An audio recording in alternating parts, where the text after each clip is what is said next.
pero está Soy la Aurora Cáceres, también a favor del voto, trayendo los restos de Clorinda Mato de Buenos Aires.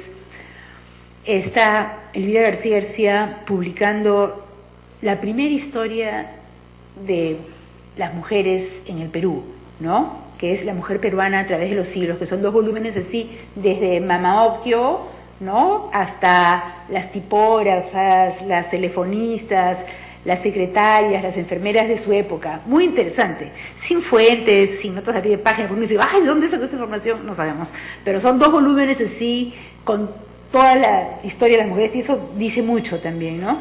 Y bueno, al final, en 1928-29 se crea el primer colegio público de secundaria para mujeres, ¿no? Bueno, le ponen Rosa de América, ¿no? Pero que fue como, bueno, es un poco antes del derrocamiento de Leguía, ¿no? Pero de hecho hubo me da la impresión que hubo como un reflujo, ¿no? Como una inhibición. Bueno, aparecen también los partidos políticos más de izquierda, ¿no? El APRA, el partido, hasta Mariátegui. Y hay una propuesta de Miguelina Costa, bueno, y también está Dora Mayer y Miguelina Costa escribiendo La Crítica, que es un periódico que sale durante años con estas 2 mujeres.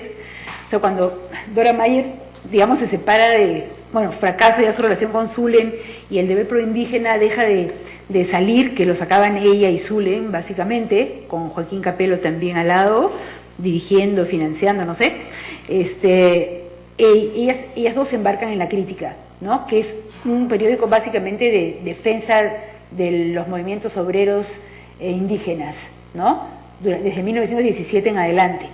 Entonces, es Miguelina Costa, que es una de las primeras graduadas en jurisprudencia en Derecho en San Marcos, y Dora Mayer, que era una autodidacta y una fanática de la palabra escrita y de donde ella iba escribiendo y publicando, ¿no? Entonces, está ese periódico también. Deja de salir El Hogar y la Escuela de Elvira García García. Elvira García García se va a reformar educandas al Cusco, la mandan los civilistas, no sé, creo que es Pardo, y como que hay asociaciones de maestras, asociaciones de mujeres oficinistas a México, y esta mujer que desgraciadamente muere de forma prematura a los 34 años, me parece que tenía una diabetes muy agresiva, ¿no? Escribió esta propuesta educativa para los pueblos indígenas, ¿no? Más que, sí, y que, bueno, Mariátegui publica su trabajo, y también, ella era no sé si de Yurimaguas o de Moyobamba, pero en todo caso de Loreto, y ella propone toda una forma de acercarse a las comunidades indígenas y de educación indígena, que también la he retomado en la publicación de la derrama magisterial. La presento nomás, ¿no?, porque es interesante. Ella pone en cuestión la capacidad de los normalistas de la época y de los curas para educar a la población indígena, ¿no? Ella piensa que deben ser parejas de casados, ¿no? Tiene un problema también con el celibato y con la sexualidad de los clérigos en los pueblos de indios, ¿no? Y el problema que detectó Guamán Poma a fines del siglo XVI, principios del XVII, ¿no? Y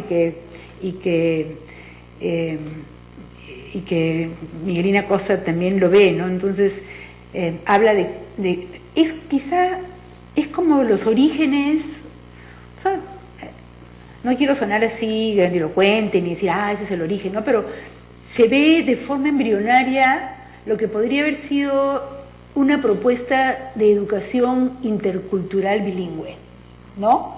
Es decir, maestros que viven en las comunidades, parejas que recogen el conocimiento local, ¿no?, que lo constituyen, lo manejan, lo transmiten, lo consolidan, ¿no? Y de acuerdo a eso educan, claro, siempre civilizando al indígena, ¿no? No se libren de eso, pero por lo menos era una forma de vivir con los indios en sus pueblos, con sus costumbres y recogiendo y preservando la cultura y los conocimientos locales y convirtiéndolos en elementos que enriquecieran a la misma población. O sea, me parece interesante, ¿no? Eso como una propuesta vanguardista y respetuosa de la cultura, pero al mismo tiempo, claro, había que civilizarlos, ¿no? Porque muy sucios, ¿no? Había que enseñarles un poco de higiene. Bueno, un poco largo la respuesta, ¿no? Buenas noches. Yo quería primero felicitarla por su ponencia y quería pedirle si puede hacer una breve síntesis sobre las mujeres de vanguardia, pero digamos que si son vanguardia en el Perú, todas ellas tienen una influencia que viene de fuera, una influencia que podría ser que en Europa o Estados Unidos, etcétera. Sí.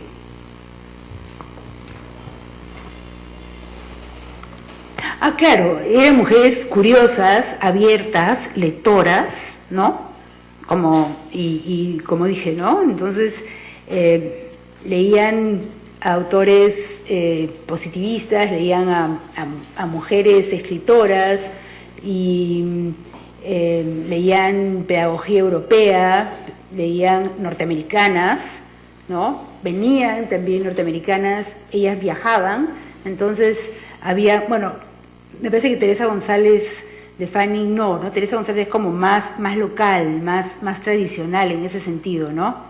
Y quizá la más cosmopolita puede ser Clorinda Mato, ¿no? Que va a Europa, vive en Buenos Aires, está en Santiago, pero vanguardistas me refería pues justamente por lo que he sostenido, ¿no? En la medida de que eran como, tenían ideas que ponían en cuestión la forma en que se organizaba la sociedad de la época, ponían en cuestión la organización familiar tradicional, ¿no?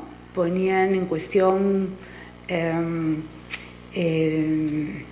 la utilización de las mujeres para ciertos fines de las clientelas políticas, también miraban críticamente la reproducción física ajena a una decisión personal y al afecto, ¿no? Estaban contra la violencia contra los niños, ¿no? Entonces de allí su vanguardismo, ¿no? Como síntesis. Sí. Doctor,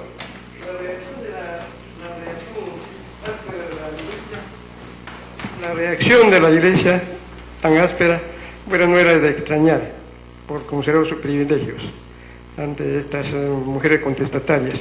Pero mi pregunta concreta es, ¿cuál fue el papel que jugó, digamos, la intelectualidad dominada por los varones?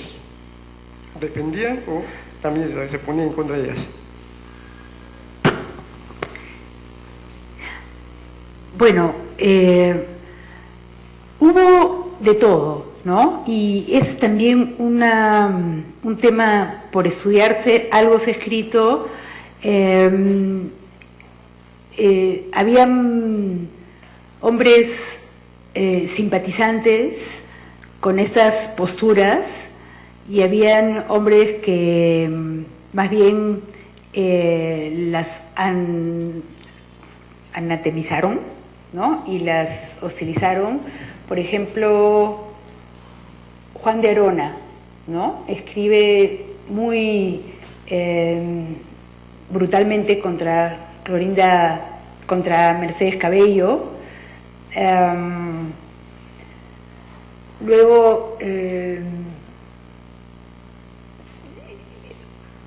como comentaba, ¿no? O sea, no sé si, o sea, por ejemplo, Piérola, si bien modernizó el ejército con eso despatrimonializó el Estado y pacificó la sociedad con la reforma del ejército, etcétera.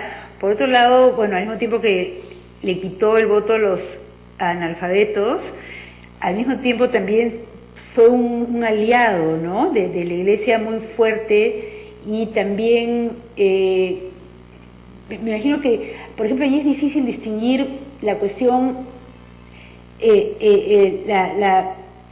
el significado amenazante que podía tener la imprenta en manos de una mujer como Clorinda Mato, pero también resulta que Clorinda Mato publicaron en esa imprenta Los Andes, ¿no?, que era una publicación a favor de Cáceres en contra de Piérola, ¿no? Entonces la destrucción está también asociada a la cuestión cacerista, a la apuesta cacerista de Clorinda Mato, y digamos, y a la entrada de las montoneras a Lima, de las montoneras de Piérola a Lima, ¿no? Entonces no es fácil distinguir una cosa de la otra, ¿no? Pero de todas maneras, de hecho, sabemos, por ejemplo, que la imprenta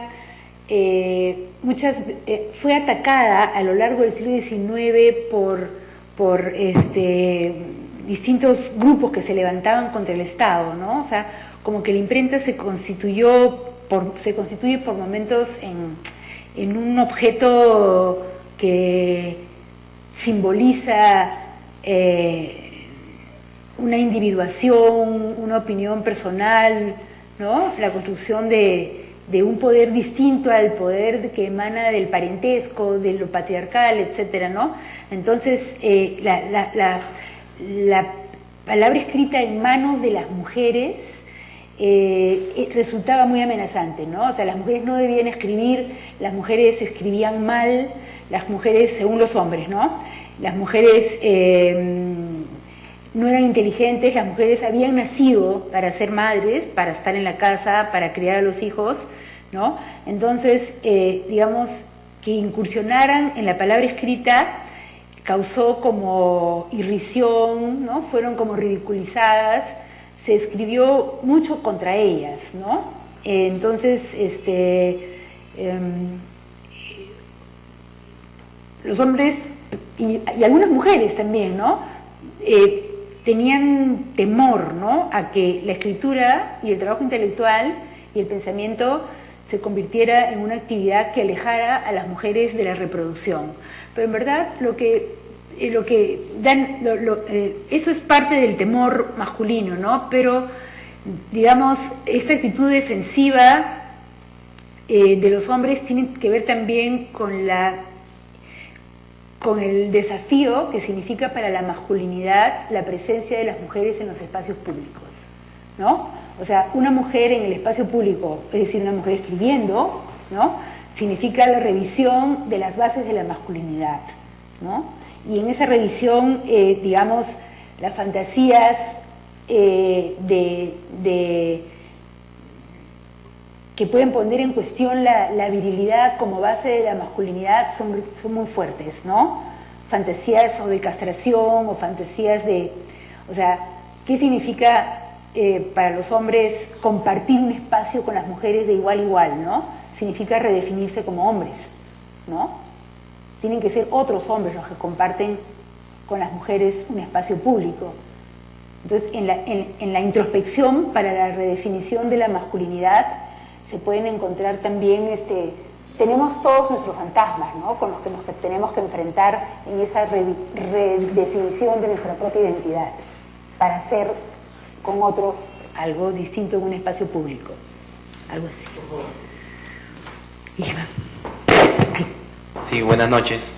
Si bien es cierto, estas son propuestas educativas vanguardistas de esa época, y acaba usted de explicar muy bien de que ha tenido enfrentamientos intelectuales del mismo género masculino, pero estas propuestas, quizá escape del periodo, ¿en qué momento se concretizan? Es decir, ¿en qué momento el Estado asume estas nuevas ideas? Si es que hay una institución que proponga estas nuevas ideas.